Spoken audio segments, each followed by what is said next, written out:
계속 우리가 광야에 대한 부분들을 함께 나누고 있습니다. 이 광야라는 그 모습은 우리의 삶 가운데 모든 사람에게 다 주어져 있는 곳이 이 광야라는 겁니다. 단 한 명도 예외가 없다는 걸 꼭 기억하셔야 됩니다. 누구도 이 광야를 통과하셨다고요? 예수님도 이 광야를 통과하셨기 때문에 이 땅에 태어난 모든 사람들은 이 광야를 통과하지 않을 수 없습니다.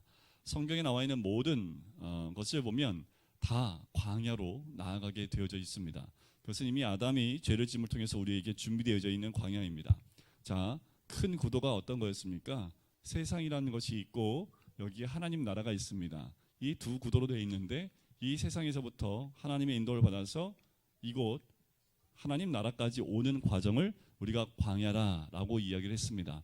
이 광야는 이런 구도는 성경 전체에 다 흐르고 있는 부분입니다.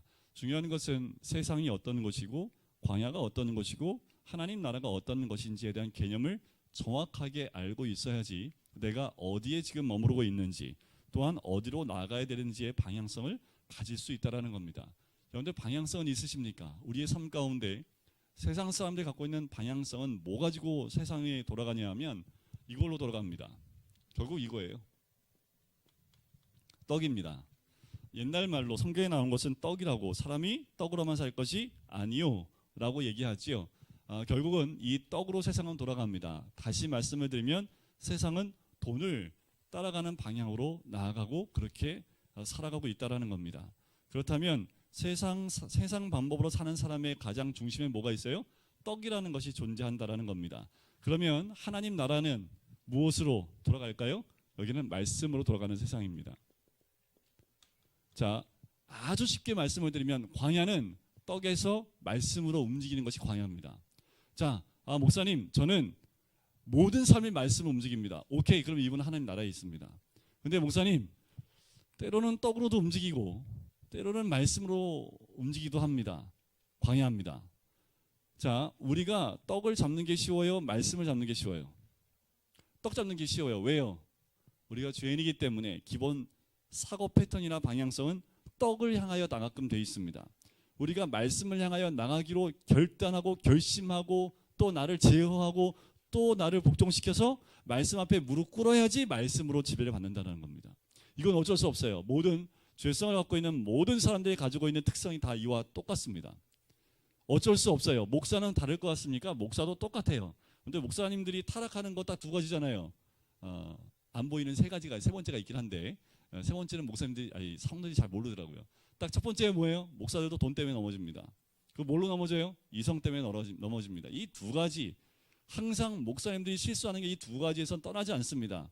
첫 번째, 돈이 많으니까 그런지 모르겠지만 이 두 가지가 목사들도 똑같아요. 그건 뭐예요? 목사들도 잘못하면 떡의 원리로 돌아가는 세상 가운데 그냥 살아가는 그런 존재일 수밖에 없다라는 겁니다.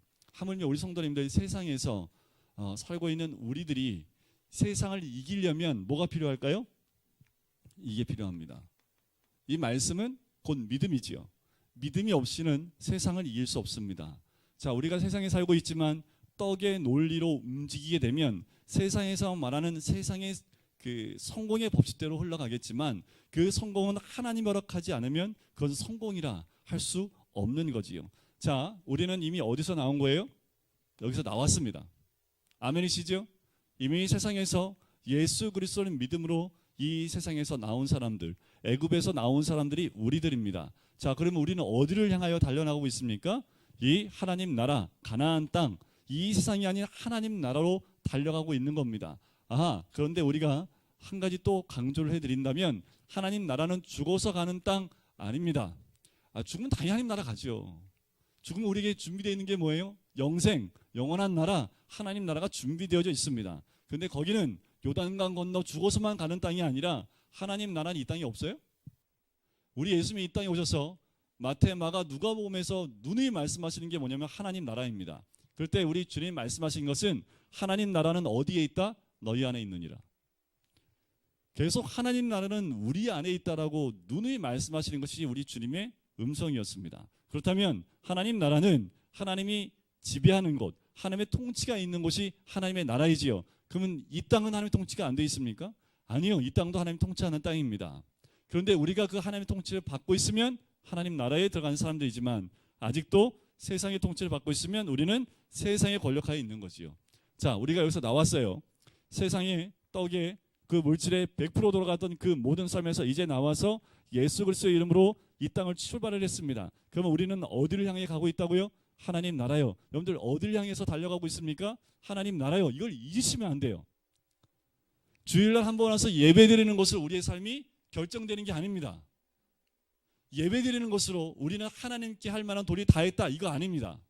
예배는 우리의 일주일의 모든 삶을 가지고 나와서 그 삶의 결과물을 주님께 올려드리는 게 예배입니다. 여러분들 예배 나올 때 과거에는 어떻게 해요? 재물을 가지고 나왔잖아요. 지금 우리는 예물을 가지고 나오지만 그 모든 것은 원래 우리의 삶의 결과물인 열매를 가지고 나와서 하나님께 드리는 겁니다. 자, 우리는 이 땅 가운데 살면서 어디로 나가는 건지를 정확하게 알지 못하면 내가 회사를 다니는 이유가 뭔지도 잡지 못하고, 또 우리가 아이들을 키우는 방향성이 뭔지도 방향성 갖지 않고, 어떻게 해요? 교회 다니는 아이들도 어디서 성공해야 돼요? 왜 성공해야 돼요? 그건 뒤에는 꼭 그래요. 하나님 나라 위해서 성공하면 좋지요. 이걸로 이제 모든 게 그냥 확 끝나버립니다. 아니요. 세상에 성공하는 것이 우리 아이들의 하나님 이 땅에 보내신 이유 아닙니다. 그래도 목사님 세상에서 좀 성공해야지 그래도 주의 복음 전하는데 그건 우리 생각이고, 그죠? 그건 우리 생각입니다. 우리는 철저하게 하나님 말씀으로 이 아이들이 성장할 수 있도록 말씀 가운데 훈련시키는 것은 모든 성도들이 가져야 될 자녀에 대한 생각이라는 거지요. 오늘도 요한세례를 하기 전에 그 주 어머니하고 같이 교육을 좀 했는데, 이 아이들은 우리에게 맡겨준 아이들이기 때문에 이 아이들에게 말씀으로 양육하는 것이 무엇인지를 부모가 삶으로 먼저 보여줘야 된다라는 말을, 그 말씀을 함께 나눴습니다. 자, 우리가 어느 방향으로 가야 됩니까? 매일의 삶 가운데 우리가 가는 건 하나님 나라입니다. 하나님 나라는 누가 통치하는 곳? 하나님이 통치하는 곳. 여러분들 가정은 누가 다스립니까? 아빠요? 아니요. 가정은 누가 다스려야 됩니까? 하나님입니다. 그러면 거기는 뭐예요? 하나님 나라입니다. 그런데 가정이 하나님이 온전한 통치가 돼야 안 돼요. 그러니까 문제가 되는 겁니다. 그러면 가정이 가야 될 방향성은 뭐예요? 하나님의 통치가 온전히 이루어질 수 있는 가정으로 나가는 것이 기본 방향입니다. 그러니까 여러분들이 삶의 방향과 목적지와 어디로 걸어가야 될지, 회사에 가면 회사에서는 어디요?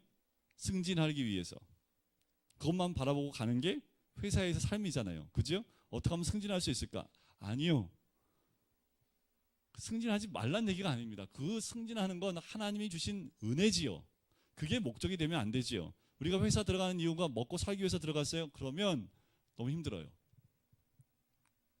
회사 다니는 이유가 그곳 안에 하나님의 통치가 나로 인해서 이루어져서 그곳에 하나님 나라가 이루어지는 것, 그것이 직장 생활의 기본 모토와 방향이 되어야 됩니다. 그래야지 하나님 날 사용하시지, 그렇지 않으면요 세상과 다를 게 하나 없다라는 겁니다. 자, 이 광야는 어떤 곳입니까? 자, 광야에서는요 시험이라는 게 있어요. 시험이라는 게 있습니다.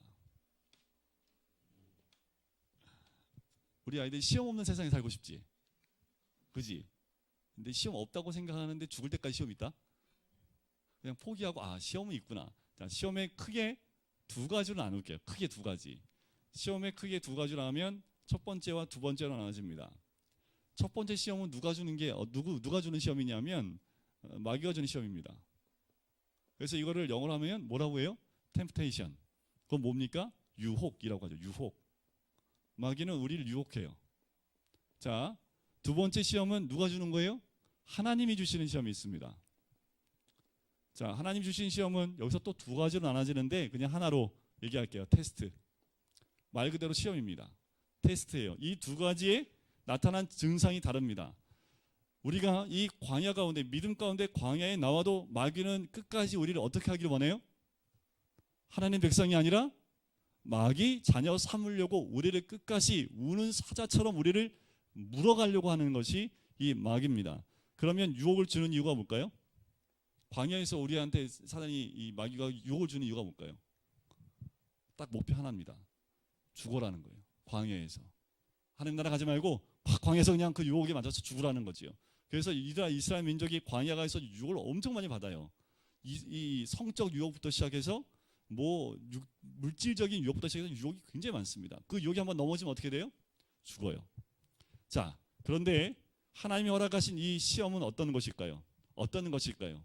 하나님이 주신 이 시험은 어떤 목적이 있냐면 이 시험을 통해서 우리 하나님이 원하시는 것은 이겁니다. 믿음입니다. 믿음. 자, 이렇게 보시면 돼요.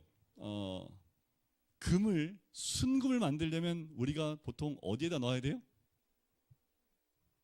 풀무불에 넣어서 뜨거운 연료에서 불순물을 제거하잖아요. 그죠? 그래서 우리를 풀무불과 같은 고난이다라고 얘기를 하지요. 그죠? 그래서 이 시험을 그렇게 풀무불 같은 트라이얼 또 우리 시련이라는 것으로 얘기합니다. 그러면 뭐가 나와요? 뭐만 남아요? 순수한 믿음만 남지요. 광야에서 하나님 주시는 시험은 우리를 하여금 순수한 믿음을 남기게 하는 그 시험이 온다라는 겁니다. 그 말은 뭐를 없앤다는 거예요? 불순물을 없앤다라는 거지요. 자, 우리는 결정체입니다. 믿음의 그냥 순도 100%의 믿음이 결정체예요. 그러면 얼마나 좋을까요? 그죠? 네. 천국 가면 순수한 믿음만 갖고 있는 사람만 있습니다. 근데 이 땅에 있을 때는요. 왜 이렇게 불순물이 많은지 모르겠어요. 그죠? 없는 것 같은데 돌아보면 이렇게 묻은 것도 많고 여기 닦으면 이쪽에 묻어 있고 여긴 괜찮은 것 같은데 그래서 누가 보기엔 여기 깨끗하니까 깨끗한 것 같은데 뒤로 돌아보면 뒤는 왜 이렇게 더러운지 모르겠고 그럼 어떻게 해요? 여기서 하나님이 주신 시험은 뭘 드러내기 위한 거예요? 제거하는 거예요. 뭐예요? 순수한 믿음이 아닌 불순물을 제거하는 것, 그것이 하나님이 주시는 시험의 목적입니다. 그러면 우리들 삶 가운데 오는 시험을 한번 구분해 보세요. 그게 나를 넘어뜨리게 하려고 하는 유혹인지 아니면 나의 믿음을 더 강건하게 더 순결하게 하기 위한 하나님의 시험인지를 분별하셔야 됩니다. 이게 분별이 안 되면 시험은 어떻게 해요? 하나님 주시는 시험은 어떻게 해요? 버티셔야 됩니다. 뜨거워도 순수한 신앙이 남을 때까지 버티셔야 돼요. 유혹은요, 버티시는 게 아니라 뭐 하는 거예요? 도망가야죠. 벗어나야 되지요. 사자 입에다가 멀리 집어넣고 하나님 미시옵니다. 그러면 사자가 안 물어요? 아니요. 빨리 그 자리를 벗어나는 것이 지혜입니다. 이걸 구분하지 못하면 광야에서 내가 마귀의 밥이 될 수도 있다라는 거지요. 자, 이 광야를 또 이렇게도 얘기할 수 있습니다. 제가 여러모로 광야에 대해서 지금 여러 각도로 말씀을 드리는 거예요. 광야를 가지치기 하는 곳이다 라고 이해할 수 있습니다. 자, 이것은 요한복음 15장 2절 말씀에 예수님의 말씀 가운데 나와요. 가지를 왜 칩니까? 여러분들 이렇게 열매 맺는 그 나무들 보면 가지치기 하는 이유가 뭐예요? 결국은 튼실한 아주 좋은 열매를 맺게 하기 위해서 가지치기를 하는 거지요. 그럼 우리도 열매를 맺게 하기 위해서 뭐가 필요하다고요? 있어요, 가지치기가. 목사님, 저는요 원래 튼실한 열매밖에 맺지 않는 가지밖에 없어요. 저도 그랬으면 좋겠어요. 저도 그래서 가지치기 당하면 아플까요, 안 아플까요? 부진장 아파요. 가지치기에서 싹 모아다가 이거는 불로 살라버려서 없애버리는 것이 가지치기입니다. 가지치기가 뭐냐면 이 광야를 통해서 풀무불 가운데서 불순물을 제거하듯이 우리의 삶에서 그리스도 안에서 열매를 맺지 못하게 하는 그 모든 습성들, 모든 것들을 잘라내 버리는 것이 이 광야라는 곳이라는 겁니다. 다시 말씀을 드리면 광야는 누가 양육하는 곳입니까? 하나님이 우리를 양육하는 곳.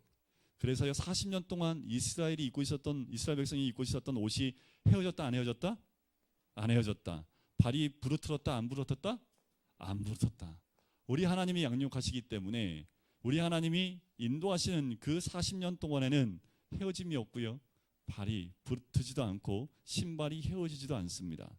자, 광야 가운데서 우리가 다 광야 같은 인생을 살고 있다고 한다면 이거 하나만 생각하시면 됩니다. 뭐냐면 믿음이 아닌 것을 디파트해 난다고 생각하시면 돼요. 분리해 나간다.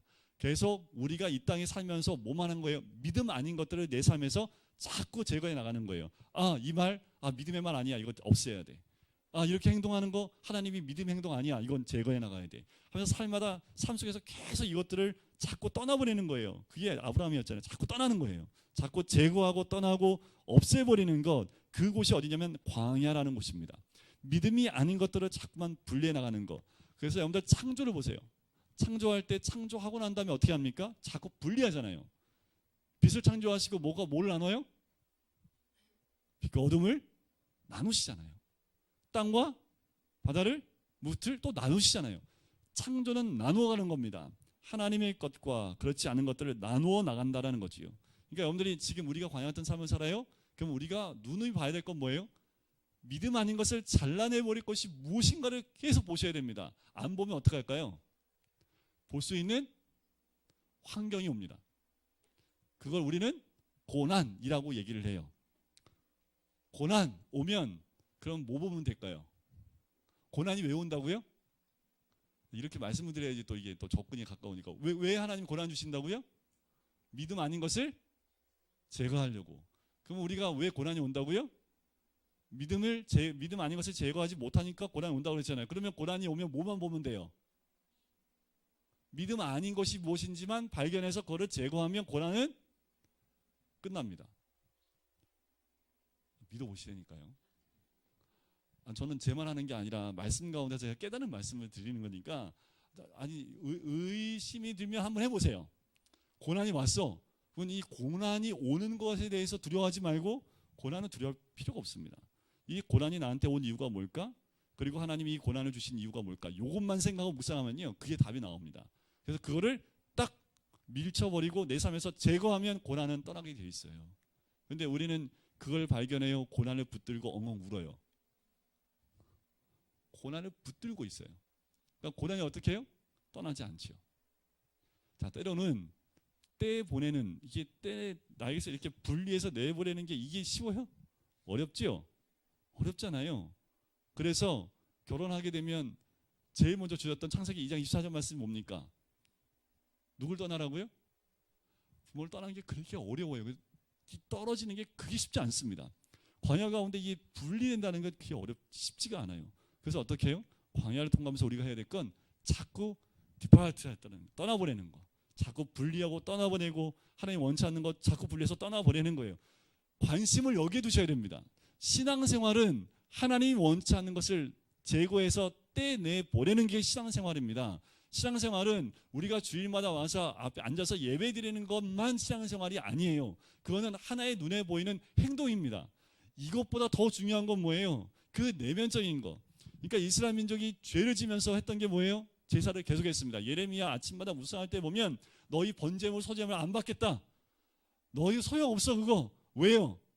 너희 속사람은 하나도 안 바뀌고 우상 그대로 섬기고 내가 원치 않는 거 그대로 하면서 제사만 나한테 드려. 내가 그걸 어떻게 받냐 너한테. 안 받겠다. 그리고 너한테 심판이 임할 것이다. 이스라엘 민족은 심판이 임할 때까지 제사 드렸습니다. 하나님께 예배 드렸습니다. 그러면서 그들은 왜 이 예배가, 우리 예배 잘 드리고 있는데 왜 이런 일들이 일어납니까? 일어나지요. 왜요? 이게 없으면 내 죄가 나왔습니다. 뭘 잘라내야 돼요? 죄를 잘라버려야 된다는 겁니다. 하나님이 원치 않는 게 다 뭐예요? 죄잖아요. 근데 목사님, 하나님이 뭘 원하는지 모르겠는데 성경을 보세요. 그러니까 성경을. 예? 하나님의 뜻이 모르면 어디에 있다고요? 성경에 있다고요. 그런데 잘 모르겠어요 하면 성경 잘 모르겠어요. 오세요. 제가 좀 제발 오세요. 저한테 성경 알려드릴게요. 한 절 한 절, 한 장 한 장 알려드릴게요. 제가 알려드린다니까요. 100명이 오세요. 100명 1대1로 다 해드릴게요. 시간이 될 때까지 해드릴게요. 해드린다니까요. 뭐가 죄인지 제가 어떻게 합니까? 내 죄도 나도 잘 못 보는데. 그런데 누구 죄는 잘 보일까요? 내 죄는 잘 안 보여도요, 상당히 죄는 정말 네. 여러분들 그거 아세요? 마태복음 7장에 보면 산상복음 끝부분에 이게 나와요. 들보를 눈에 받고, 그렇죠? 들보와 티, 그렇죠? 눈에 들보가 박혀 있으면 상대방의 눈에 있는 뭐가 잘 보일까요? 티가 잘 보여요. 그러니까 내 눈에 들보가 없으면요, 상대방에 있는 티가 보여요, 안 보여요? 안 보여요. 이런 기적이 있습니다. 옆에 사람 보실까요? 좀 제대로 살아 이런 마음 들어요? 그럼 내 눈에 뭐가 있는 거예요?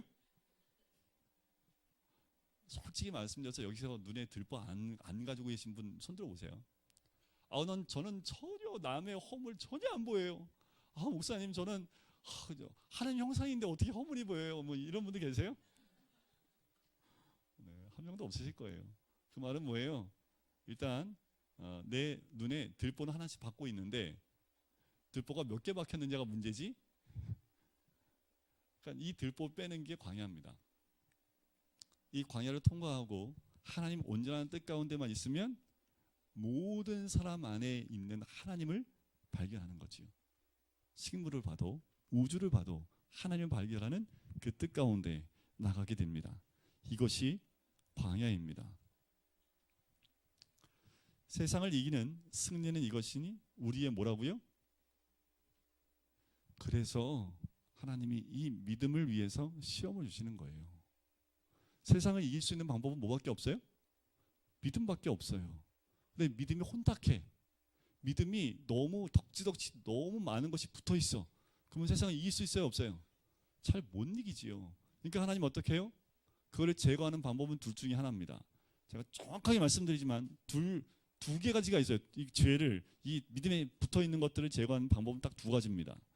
가장 쉬운 방법이 뭔지 아세요? 풀무불에 들어가는 겁니다. 풀무불에 들어가는 거 뭐예요? 고난 속에 들어가서 그 고난 안에서 내가 왜 이 고난 가운데 있는지 모르는 상태에서 한 10년 보내다 보니까 내 죄 때문이구나. 그때 깨닫게 되면 내 죄를 하나씩 다 빼버리는 거죠. 환경을 통해서 하나님은 우리 죄를 보게 하십니다.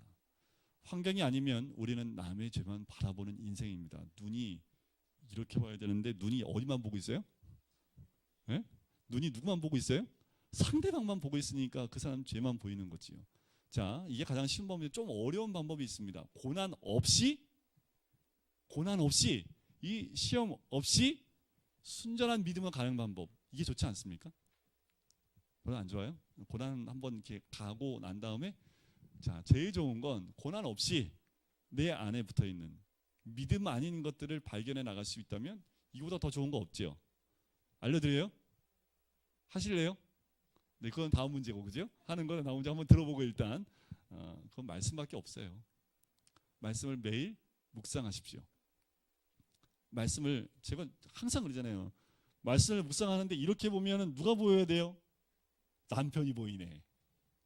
이렇게 보는데 자녀가 보여요. 이게 문제가 되는데 성경 말씀을 늘 묵상하고 가까이 하면 그 말씀 안에서 누구를 발견하는 거예요?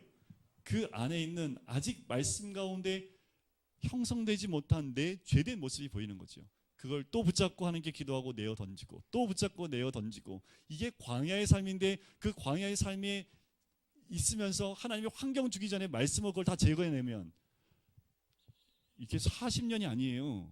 우리 예수님 며칠 걸렸다고요? 40일. 최단 거리 40일, 최단 거리 40일. 가능하다니까. 우리 예수님이 곧 네 거로 모였으니까 말씀이었잖아요, 말씀. 그러니까 예수님은 죄도 없는 분이기 때문에 더더욱 40일밖에 안 걸린 거지요. 그죠? 그럼 우리는요. 아주 말씀만 붙들고 말씀 안에서만 내 죄를 다 발견하면 최단 시간이 41일. 40일은 예수님이 했으니까 우리는 41일. 그 정도 이건 대단한 겁니다. 광야가 축복인 이유 하나님이 광야 함께 하십니다. 그죠? 두 번째는 겸손하고 순종하는 하나님의 종으로 만들어지기 때문에 그렇기 때문에 광야는 축복입니다. 또한 세 번째로 광야는 하나님만 바라보지 않으면 살 수 없는 곳이기 때문에 축복입니다. 또한 광야는 하나님께 양육받는 곳이기 때문에 축복이라는 거지요. 고난 없는 인생은 축복이 없다. 축복하는 인생이 되라라는 모토도 있습니다. 자, 이제 제가 간략하게 이제 한 번 말씀을 드리고 그 다음에 다음 주에 한 번만 하면 이 광야에 대한 부분들을 좀 맞춰볼까 해요. 이 광야에 대한 메시지를 가장 잘 드러내 보이는 민족이 있는데 그 민족이 뭐예요? 이스라엘 민족의 광야 여정입니다. 자, 이것을 제가 아주 쉽게 이스라엘 민족 때문에 이게 형상화됐고요. 눈에 딱 보입니다. 그래서 이 그림을 하나 그려드리면 이 그림을 꼭 기억하세요. 하나님이 우리 모든 인생을 인도하는 그 과정과 다르지 않습니다. 똑같습니다. 자, 그 구도는 이래요. 여러분들 다 알고 있는 구도입니다. 세상을 이스라엘 민족은 어디라고 표현해요? 애굽이라고 얘기합니다. 그죠? 애굽에서 어떻게 한 거예요? 그래서 출애굽이죠. 나와서 어디를 통과합니까? 여기 뭐예요? 그렇죠. 홍해를 통과해요. 홍해를 어떻게 통과해요? 헤엄쳐서 갈라지죠. 그죠? 육지로 통과합니다. 자, 그 다음에 홍해를 건너자마자 이들이 기대했던 것은 가나안이었지만 그들을 기다리고 있었던 건 뭐예요? 광야입니다. 광야. 이게 광야 첫 번째 광야입니다. 한 3개월을 이동을 해요. 그 다음에 이동해서 도착하는 곳이 어디예요? 시내산입니다. 시내산. 시내산에서 받은 것이 두 가지입니다. 첫 번째가 뭘까요? 그렇지. 십계명 돌판. 그것을 조금 더 확대해서 얘기하면 그것을 율법이라고 얘기합니다. 율법의 이 하나님의 대헌장 중에 대헌장을 십계명이라고 얘기를 해요. 그 십계명을 포함한 율법을 주시죠. 그리고 또 뭐 주셨을까요? 더 중요한 이 율법과도 같이 중요한 또 한 가지가 있는데 이게 뭐냐면 성막입니다. 성막을 여기서 주셔요. 그죠? 두 가지를 제정해 주십니다. 그 1년 정도 여기 머물러 있다가 그 다음에 다시 광야 두 번째를 통과합니다. 두 번째 광야를 통과하지요. 근데 이 광야는 좀 오래 돌아요. 시내산에서 출발하자마자 바로 가나안 땅 근처에 가서 12명의 탐지할 수 있는 탐지병을 보냈는데 그들의 보고에 의해서 이스라엘 민족 전체가 원망하는 사건이 있습니다. 그래서 40일 동안 정탐했던 것을 1년 놓쳐서 40년을 돌게 하는 거죠. 이 광야의 두 번째를 돕니다. 근데 광야의 첫 번째와 두 번째는 굉장히 달라요. 자, 내가 광야의 첫 번째에 있느냐, 두 번째에 있느냐, 요걸 한번 분별해 보셔야 되고요. 이 분별 가운데 정 가운데 요게 있습니다. 요게 있으면 두 번째 광야에 가신 거고요. 아직 나 요게 없어요? 그러면 첫 번째 광야에 있다라고 보시면 됩니다. 자, 그 광야를 다 통과해서 그 어디 앞에 있습니까? 요단강. 또 요단강을 헤엄쳐 넘기잖아요. 그죠? 네. 요단강은 어떻게 건너요? 똑같이 갈라져요. 근데 갈라지는 모습이 달라요. 그죠? 그 다음에 들어가는 곳이 어디예요? 가나안이라는 곳입니다. 자, 이스라엘 민족이 걸어갔던 인생은 직선입니다. 우리도 직선입니다. 하나님이 이스라엘 민족을 애굽에서 데리고 나온 이유는 정확합니다. 어디로 데려가시려고요? 적과 꿀이 흐르는 가나안 땅으로 데려가시는 것이 하나님이 원하시는 거예요. 우리를 세상에서 데리고 나온 이유는 뭐예요? 하나님 자녀 삼아서 하나님의 통치가 아닌 하나님의 나라로 들어가는 것, 그것이 하나님이 우리에게 원하시는 겁니다. 그렇다면 이 과정들은 다 뭐 하는 거예요? 하나님 나라 들어가기 위해서 훈련받는 곳. 그래서 이곳을 하나님 훈련 장소로 보시면 돼요. 그럼 우리는 다 지금 뭐 받고 있는 거예요? 훈련 받고 있는 거예요. 이 훈련을 잘 마친 사람은 빨리 들어갈 수 있지만 조금 훈련이 빠르지 않은 사람은 좀 오랫동안 이 광야를 통과하겠지요. 이스라엘 민족은 전체가 함께 움직였지만 이제 신약 시대에 들어온 우리는 하나님이 1대1로 광야를 데리고 가십니다. 1대1로. 그리고요, 또 어떤 광야가 있냐면 가정이 가는 광야가 있습니다. 우리 교회가 가는 광야가 있어요. 우리 한국 땅이 가는 광야가 있어요. 자, 이것이 구속사라는 겁니다. 우리를 구속하여 하나님 나라로 인도하시는 과정 가운데 있는데 나 개인의 구속, 우리 가정의 구속, 우리 나라의 구속사를 위해서 하나님이 우리 민족을 어떻게 인도해 가시는지 그 과정을 보시면 됩니다. 아주 간단하게 말씀드리면 우리 나라가 하나님 복음이 들어오고 120년 됐잖아요. 그죠? 40년 터울로 나눕니다. 40년 터울로. 이 각각 40년 터울 가운데 하나님이 우리나라에 역사하신 역사가 다 달라요. 마지막 한번 볼게요. 마지막 40년 가운데 있지요. 이건 어느 민족이나 복음이 선포되고 복음이 들어가고 난 다음에 한 40년이 지나서 80년 지나서 마지막 단계에 들어오면 요 단계는 어떤 단계를 하나님이 원하시냐면 말씀이 삶이 되는 과정으로 가기 원하십니다. 이때는 말씀이 보편화되지 않았고요. 일반 성도들이 말씀을 가까이 하기 좀 어려웠고 이때는 성령의 역사가 어마어마하게 일어났습니다. 그냥 목사님들 있잖아요. 목사님들이 삶이 어떻든 간에 목사님이 말씀 한번 선포하고 그냥 외치면 다 나았어요. 저도 이게 환자 낫는 거 많이 봤기 때문에 최근에도 봤었고 10년 안쪽에 봤었고 자 그런 역사가 있었어요. 그런데 지금은요. 자 1980년대 후반에 뭐가 들어왔냐면 큐티라는 게 들어와요. 말씀 묵상에 들어옵니다. 근데 처음에 말씀 묵상이 2단화 10이 붙었던 거 아세요? 그러다가 이게 보편화되기 시작을 합니다. 그래서 말씀이 개인의 삶으로 들어가는 삶으로 그리스도인의 삶이 결정이 돼요. 근데 중요한 게 뭐냐면 이게 안 돼요. 여기서 딱 걸려버리면 여기서 후퇴하든지 말씀이 삶에 대해서 하나님의 쓰임받는 하나님 나라로 훅 들어가든지 둘 중에 하나입니다. 지금 이 기로에서 우리가 이 한국 땅이 여기서 움직이지 못하고 있는 거예요. 그러니까 어떻게 해요? 자꾸 자, 교인 수가 줄어든다고 얘기하지요. 장점과 단점이 있습니다. 성도 숫자가 주는 하나님을 모른다고 떠나는 그 아픔이 있지만 또 한 가지는 우리 하나님 마지막 때 뭐 하신다고 그래요? 키질이 뭔지 알아요 우리 아이들? 키질이 뭔지 아는 사람? 그거 어떻게 하는 거야? 봤네. 네. 옛날에는 네, 오줌 싸면 우리 애들 키 이렇게 씌워가지고 소금 얻어오게 하고 저도 한번 써본 적이 있기 때문에 네. 키질을 이렇게 하면 뭐야 이게 알곡은 안쪽으로 자꾸 오고 네, 비어 있는 건 밖으로 다 떨어지잖아요, 그죠? 지금이 그 시기가 아닌가라는 생각이 들어요. 로마 시대 때나 옛날에는 사람을 이 박해를 통해서 죽음이 오니까 하나님을 거부하고 떠나는 그런 가라질이 있을지 모르겠지만 지금은 교회 안에 들어와 있지만 진짜 믿음이 없는 사람이 세상으로 나갈 수밖에 없게끔 교회를 흔들고 계시는 것이 아닌가. 교회를 한번 흔드니까 제일 먼저 나가 떨어진 게 누구예요? 목사들이 나가 떨어지죠. 그래서 9,000명 되는 교회가요 1,000명으로 다운된 교회도 있습니다. 그럼 8,000명 다 어디 갔을까요? 그 가운데 반 이상은 교회 안 나갑니다. 왜 교회 안 나가는지 아세요? 목사 때문에 안 나가요. 니나 똑같다라는 거지요. 근데 신앙은 목사 보고 나갑니까? 아니면 우리 예수님 보고 나갑니까? 이 신앙의 기본 토대가 안 돼 있으니까. 그래서 우리 어르신들의 신앙이 우리 교회의 근간이 될 수밖에 없어요. 교회에 어려움이 있어도 그 어려운 가운데에도 교회를 지키는 이 어르신들이 있기 때문에 교회가 흔들리지 않는 그 위치와 그 모습을 유지해 나갈 수 있는 겁니다.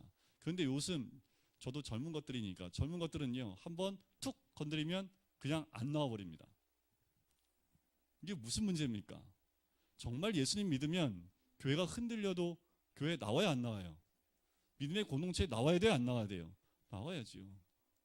누구 때문에 안 나와요? 그러면 그 사람 없어지면 교회 나온다고? 아니요, 그렇지 않습니다. 사람 때문에 넘어진 사람은 사람 때문에 다시 또 넘어집니다. 신앙은 하나님과의 관계 가운데 내가 올바로 서 있냐가 중요한 거지요. 자, 지금 우리나라의 형편이 이런데, 자, 우리 모든 사람을 인도하시는 하나님의 그 방향성 가운데 이 구도는 다 똑같다고 보시면 돼요. 다 똑같다고 보시면 돼요. 자, 애굽에서 하나님이 이스라엘 민족을 어떻게 데리고 나오십니까? 몇 가지 재앙이에요? 10가지 재앙입니다. 그죠? 10가지 재앙. 그 10가지 재앙이 다 뭐에 대한 재앙일까요? 우상에 대한 재앙이에요. 세상은 뭐로 돌아가는 세상입니까? 귀신. 아닌 것 같죠?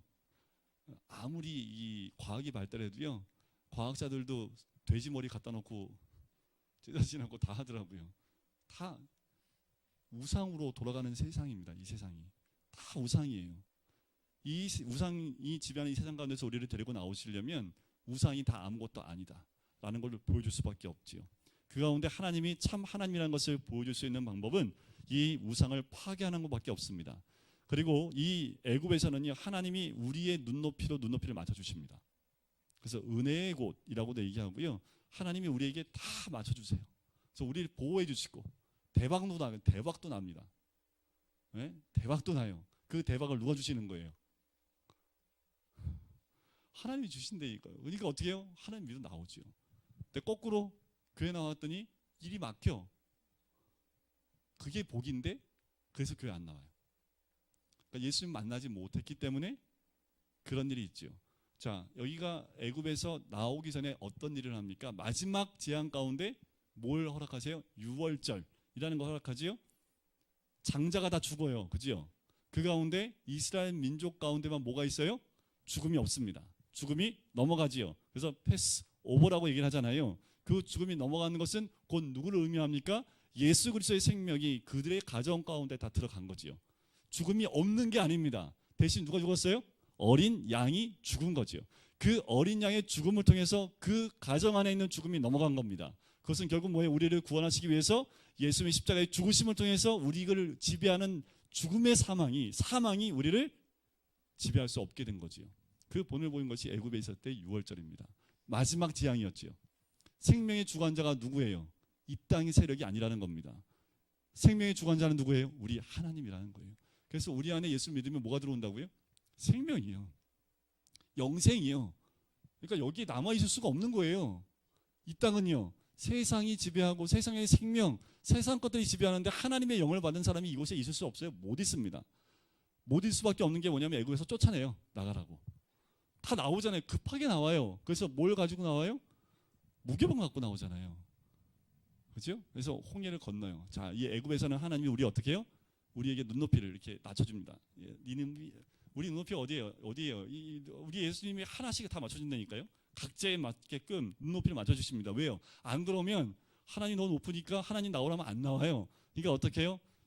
너 물질 좀 원해? 알아서 물질 줄게. 그러면 쫄래쫄래 와요. 우리 애들, 우리 민소리는 딱 한 가지만 사탕을 주고 좀 기다려 보세요. 초콜릿. 그러면 쫄래쫄래 옵니다. 쫄래쫄래 와요. 그 우리가 항상 교육을 시켜서 낯선 사람이 보면 가면 안 돼. 그래도 가요, 안 가요? 애들은 다 가게 돼 있어요. 그러니까 어떻게 해요? 눈높이를 맞추는 우리 하나님도요. 우리가 어린아이가 투수주면 거기에 눈높이에 맞아서 그렇게 우리를 끌어가시는 거거든요. 그런 곳이 이 애굽입니다. 자, 그렇게 해서 어떻게 애굽에서 나왔어요? 첫 번째로 건너는 곳이 어디입니까? 홍해입니다. 홍해를 어떻게 건넜을까요? 모세가 지팡이 딱 뜨니까 쫙 가려서 5분 만에 갈라졌잖아요. 그죠? 성경에는 밤새도록 동풍이 붑니다. 그러니까 이게 밤새도록 바람이 불어서요. 이게 쫙 갈라지게 하신 거예요. 그 밤새도록 애굽 사람들 그 사단의 세력인 세상은 어떻게 한 거예요? 우리를 죽이려고 따라오지만 하나님이 막고 계시다라는 겁니다. 여러분들 두려워할 필요 없어요. 근데 무슨 소리는 들려요? 마차 소리하고 막 죽여라 하면서 막 쫓아오는 그 애굽 백성의 소리는 들려요, 안 들려요? 들려요. 그러니까 우리는 그 소리에 놀라서 뭐 한 거예요?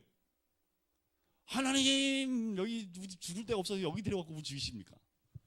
소리만 들리는데 뭐 보는 것은 뭐 보고 놀란다고. 그죠? 그런 거예요. 홍해가 갈라집니다. 그런데 고린도전서 10장에는 이 홍해가 갈라진 사건을 뭐라고 표현해요? 세례라고 표현해요. 세례.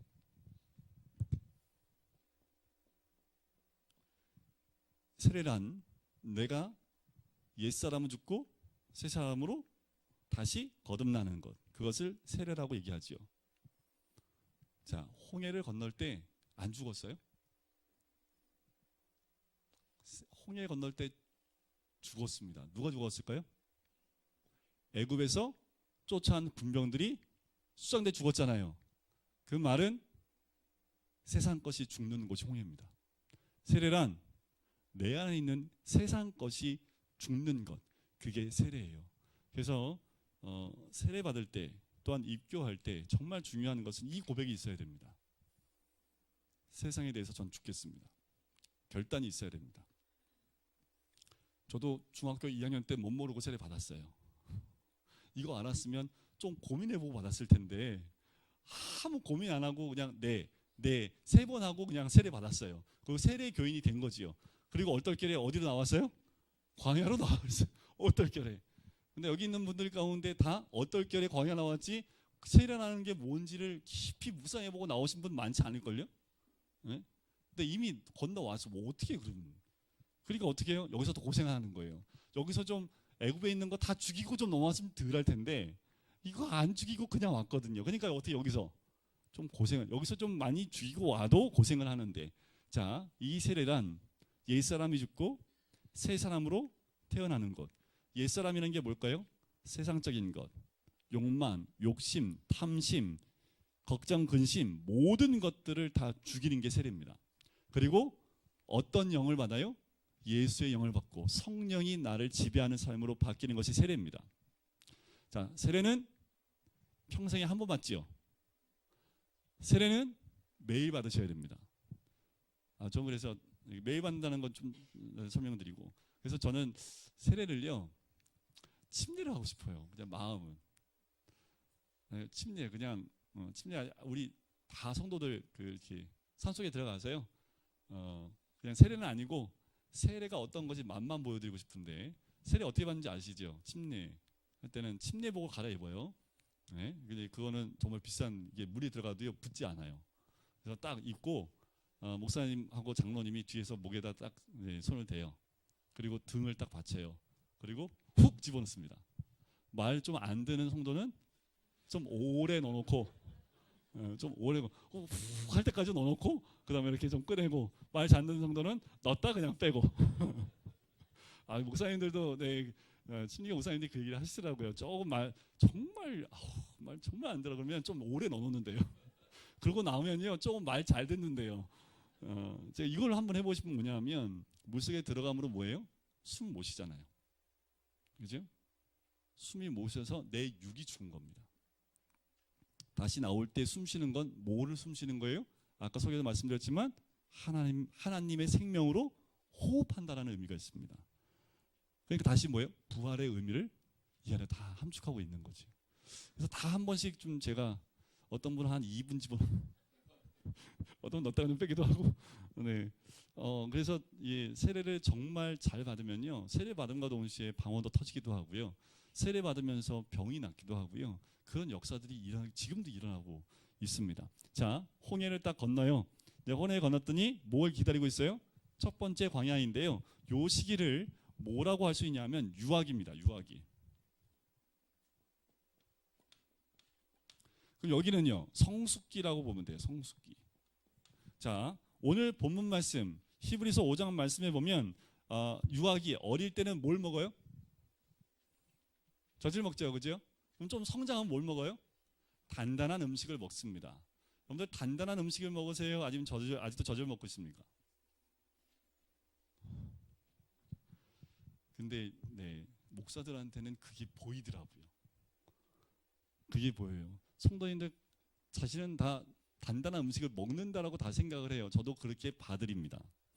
하지만 보면 이분이 아직도 젖을 먹는 단계이시구나. 그럼 거기에 맞게끔 말씀이나 이런 것들을 해드리는 거지요. 자, 이것이 유아기인데요. 이 유아기는 다른 말로 말씀을 드리면, 조금 유식한 말로 말하면 외면적인 부분입니다. 그렇다면 여기는 어느 면일까요? 내면입니다. 내면. 뭐가 더 쉬울까요? 외면적인 게 훨씬 쉬워요. 정말 어렵습니다. 이거는 우리 속을 다 뒤집어 까버리기 때문에 정말 힘들어요. 까면 끝나면 좋은데, 여러분들 양파 까보셨죠? 까도 나오고 모든 시험이 여기 거의 다 집중된다고 보시면 돼요. 여기는 외면적인 거 간단해요. 그냥 공급을 딱 끊어버리면 됩니다. 물질 한번 끊어봐요. 먹을 거 딱 끊어보니까 난리가 났어요. 배고파 죽겠다고. 우리를 배고파 죽게 하려고 이곳에 우리를 인도하셨습니까? 근데 여기서도 똑같은 그 일을 똑같이 반복하지만 물이 떨어졌어요. 그러니까 여기 나올 때 이게 급하게 나오냐고 음식을 준비를 해요. 근데 음식을 한 일주일치 준비한 거지요. 왜냐하면 광야에서 애굽에서 광야를 통해서 이 가나안 땅으로 가는데요, 길이 몇 가지가 있습니다. 첫 번째는 한 4, 5일 길 있는 건데요, 지중해를 따라서 올라가는 길인데, 그거 따라 올라가다 보면 여러분들 거기에 기다리고 있었던 사람은 블레셋이라는 그 지파가 기다리고 있어요. 거기는 철기 문화를 유일하게 쓰고 있거든요. 전쟁 나면 100% 집니다. 그러니까 전쟁 나면 도망갈 것 같으니까. 두 번째는 고센 땅 지중해 술 광야 중앙 통로를 통해서 가는 건데 한 보름 정도, 그러니까 어른의 발걸음으로 보름 정도만 가고요. 마지막 세 번째는 고센 땅에서 홍해를 건너 시내 광야와 밑에 길로 해서 서쪽으로 삥 돌아서 올라가는 길인데, 성인이 가면 한 달 이상 걸리는 거리입니다. 지금 주님이 선택하신 길은요, 이 세 가지 길도 다 아니라고 얘기를 하시더라고요. 결국은 뱅뱅 도니까. 여러분, 이게 이 밑으로 가장 먼 거리를 돌아서 가게 하셨던 세 번째 길로 인도하신다라는 겁니다. 자, 첫 번째 이 부분 나올 때 이들은 길을 전혀 몰랐을까요? 모세가 이 길을 알았을까 몰랐을까요? 여기는 모세 나발입니다. 왜요? 여기서 몇 년 살았어요? 40년 동안 양 데리고 다니면서 여기 있는 모든 광야를 샅샅하게 다 미디안 광야부터 시작해서 싹 다 돌아봤습니다. 시내산에서 뭐 받았어요? 콜링 받으셨잖아요, 모세가. 그러니까 시내산에 와서 또 하나님 말씀 받는 거예요. 자, 이 광야를 다 알고 있습니다. 그러니까 족장들이 어떻게 해요? 가는데 한 일주일이면 될 것 같아. 그러면 물과 음식을 일주일짜리를 준비한 거지요. 근데 물은 광야 나와보니까 너무 목이 탄 거예요. 3, 4일 만에 끝나버렸네. 그래서 어떻게 해요? 물이 있어야 되는데 물이 없어. 그래서 물이 나왔는데 해서 물을 먹었는데 그 물이 무슨 물? 쓴물. 인생의 쓴물을 먹지 않은 사람은 말을 하지 말아야죠. 그죠? 자, 나오면 저게 나를 살릴 수 있는 물인 줄 알고 가봤는데 그렇지 않다라는 겁니다. 거기에 뭘 집어넣어요? 나뭇가지 하나를 넣어요. 그 나뭇가지는 곧 무엇을 의미합니까? 예수님의 십자가를 의미합니다. 단물로 바꿔주시죠. 물도 떨어져, 먹을 것도 떨어져, 고기도 떨어져. 우리 하나님이 어떻게 물 가지고 막 하니까 어떻게 물 줘요, 안 줘요? 자요. 여러분들 그 마라의 쓴물이 먹고 난 다음에 며칠 후에 보니까 엘림이라고 하는 어마어마한 오아시스를 만나요. 좀만 지나면 마음껏 먹을 수 있는 물이 준비되어 있는데, 축복된 것이 준비되어 있는데 우리는 그게 안 보니까 어떻게 해요? 계속 원망하고 불평한다라는 거죠. 자, 이렇게 해서 모든 것이 떨어져 나가면서 하나님이 채워주시는 경험하는 것이 첫 번째 광야입니다.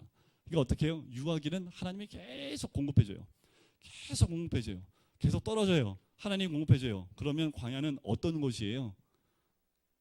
내 것은 비워지고 하나님 것으로 채워지는 것이 이 첫 번째 광야입니다. 재밌어요. 이때는 되게 재밌어요. 내 건 다 떨어졌는데 하나님 자꾸 주셔요. 얼마나 재밌어요, 그죠? 그리고 어디에 와요? 시내산이라는 곳에 도착을 합니다. 시내산에서 뭘 받았다고요? 율법과 성막을 받아요. 자, 이 율법이라는 것은 무엇이냐면 이스라엘 민족이 여기서 400년을 살았기 때문에 애굽적인 삶으로만 살아가요. 그러니까 이들이 한 나라를 이루려면 성문법이 있어야 되잖아요, 그죠?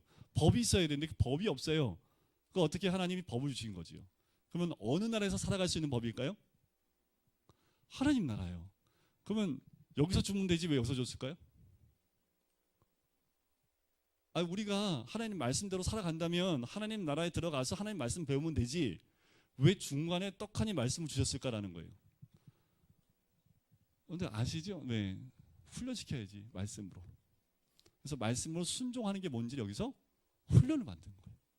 그래서 이 율법으로 훈련이 잘 되면 하나님 말씀으로 온전히 훈련이 된 사람이 어디로 들어가요? 여기 들어가는 거예요. 그럼 가나안 땅에 들어간 사람은요 100% 하나님 말씀으로 움직입니다. 내 뜻 없어요. 하나님 오늘은 무슨 옷을 입을까요? 아주 조그만 것부터 하나님과 다 대화를 합니다. 하나님 오늘은 무슨 반찬을, 그래서 딱 기도하고 반찬 내는데 가족 식구들이 다 좋아해요. 만들어 놓은 것마다 뭐라고 애들이 그러면 좀 기도하셔야 됩니다. 네. 자, 하나님의 말씀대로 순종해 가는 것, 그 훈련을 받는 것이 이것이지요. 결국 말씀을 받으면요, 말씀이 내 안에 딱 들어오면 어떻게 될까요? 충돌이 일어나요. 내 육적인 모습과 이 말씀이 충돌이 되어지면 안에서 싸운다고 얘기를 하지요. 누가 이길까요? 우리 하나님은 얼마나 사신다고요? 고집이 영원하십니다. 싸우지 마세요. 하나님 앞에서는 그냥 말씀 나오면 내 거 빨리 포기하고 하나님 말씀을 붙잡는 게 지혜로운 겁니다. 성막은 왜 줬을까요? 성막은 내가 너희와 함께 하겠다는 겁니다.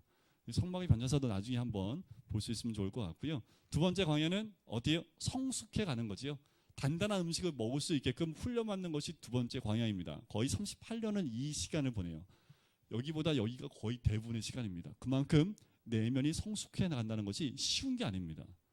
내면이 성숙해 가서 이것이 준비되어질 때까지 이 광야를 통과하는데, 여러분들 그거 아세요? 이 광야에서 1세대가 다 죽습니다. 결국 그 훈련을 감당을 못해요. 그래서 1.5세대, 여기서 아기 때 나왔던 애들과 여기서 태어난 아이들이 이 가나안으로 들어가는 거죠. 왜요? 이 아이들은 뭘 봤을까요? 하나님 말씀에 거역할 때 어떤 모습인지를 봤고, 광야를 통과하면서 이 광야의 삶이 무엇인지. 여러분들 우리 자녀들이요 부모의 모습을 봅니다. 우리 자녀도 똑같이 광야에서 뺑뺑이 돌리게 하려면 우리 부모가 그런 모습 보여주면 됩니다.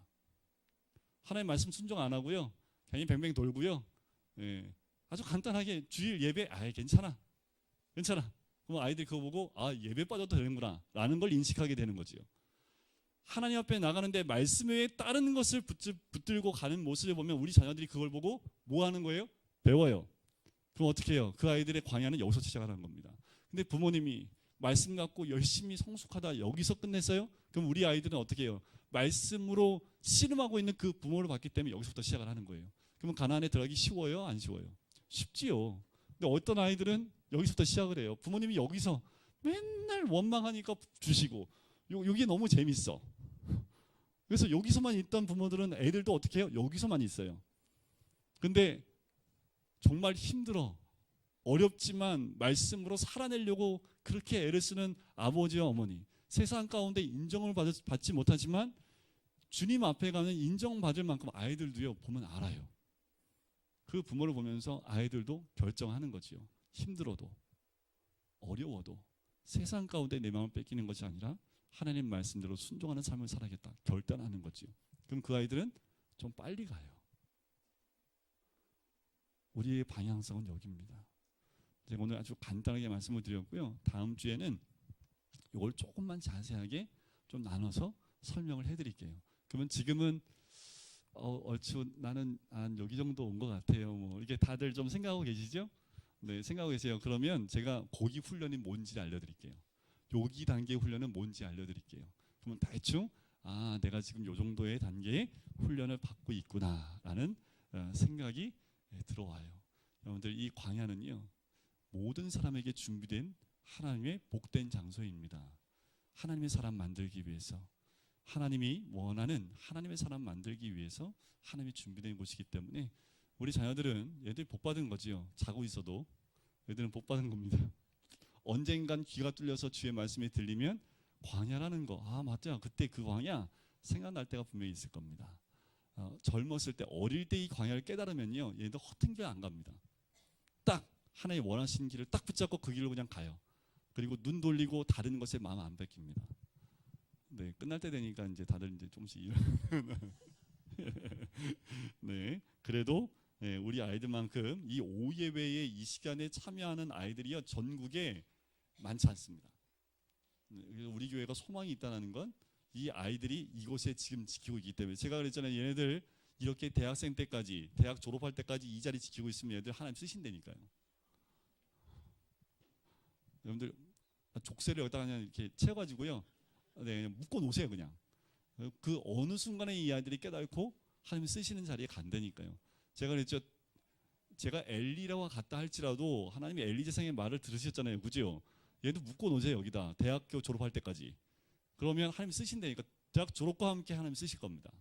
어디로 쓰실지 몰라요. 5대양 6대주로 보내실지 모르겠고 대기업으로 보내실지도 모르고 정치로 뭐 의사로 보내실 수도 있고 아무도 몰라요. 하지만 이 아이들이 가는 곳마다 분명한 것은 이 땅을 하나님이 이루게 하실 거라는 거죠. 그러니까 여러분들 부모님들 족쇄 묶어서 무조건 대학교 언제까지요? 대학 졸업할 때까지만 묶어 놓으세요. 그 다음은 하나님이 하십니다. 우리 같이 기도하실까요?